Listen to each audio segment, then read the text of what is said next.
Hi friends, అందరికీ నమస్కారం. నేను మీ Pallavi. Welcome back to Pallavi kitchen and beauty. Today recipe వచ్చేసి గోంగూర చట్నీ. గోంగూర చట్నీ ఎలా చేయాలో ఈ వీడియోలో మనం చూసేద్దామా ఫ్రెండ్స్.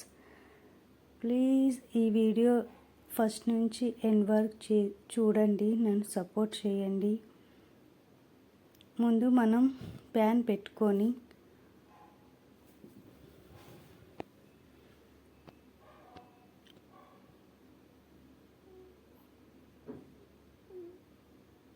ఒక కప్పు అని మనం పల్లీలు తీసుకోవాలి.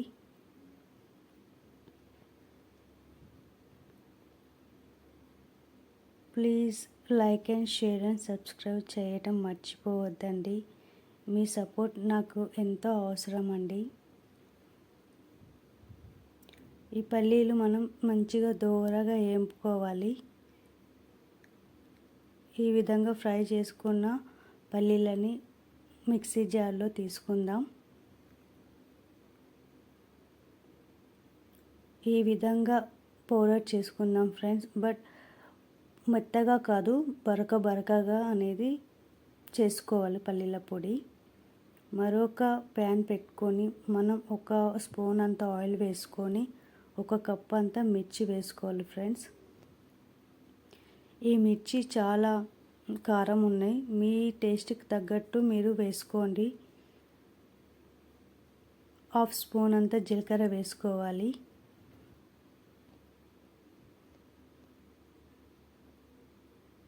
సెవెన్ 6 ఎల్లిపాయలు అనేది మనం వేసుకోవాలి ఫ్రెండ్స్.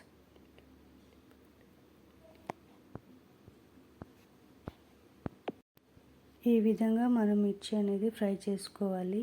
ఫ్రై చేసుకున్న ఒక గిన్నెలో మనం ఈ మిర్చి అనేది తీసుకొని పక్కన పెట్టుకోవాలి ఫ్రెండ్స్. నెక్స్ట్ వచ్చేసి ఒక స్పూన్ ఆయిల్ వేసుకొని శుభ్రం చేసుకున్న గోంగూర అనేది మనం ఆయిల్లో మంచిగా ఫ్రై చేసుకోవాలి.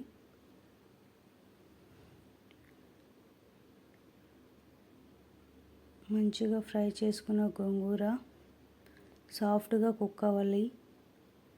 మనం సాఫ్ట్గా కుక్ అవ్వాలి అంటే మనం క్యాప్ పెట్టుకోవాలి. క్యాప్ తీసాక మనం గోంగూర అనేది చాలా మంచిగా సాఫ్ట్గా కుక్ అయ్యింది.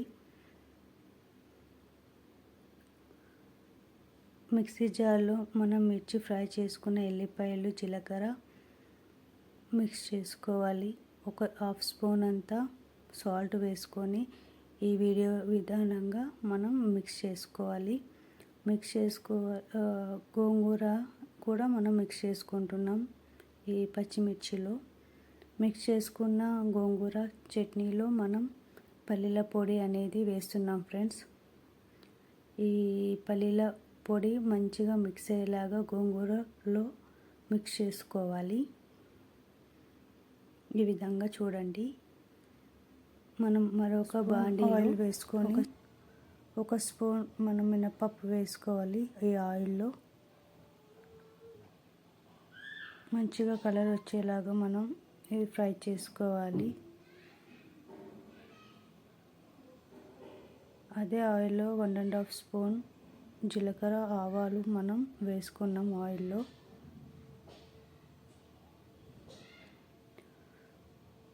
ఎండుమిర్చి కూడా వేసుకొని మనం కరివేపాకు అనేది కూడా తీసుకొని మంచిగా ఈ తాలింపుని ఫ్రై చేసుకోవాలి ఆయిల్లో. ఈ విధంగా స్పూన్తో కలుపుకొని చిటికెడు పసుపు వేసుకొని మళ్ళీ మనం స్పూన్తో మంచిగా మిక్స్ చేసుకోవాలి. ఈ తాలింపు అనేది మనం గోంగూర చట్నీలో వేసుకొని మంచిగా కలిసేలాగా కలుపుకోవాలి. ఈ విధంగా వస్తుంది చట్నీ అనేది. Thank you for watching.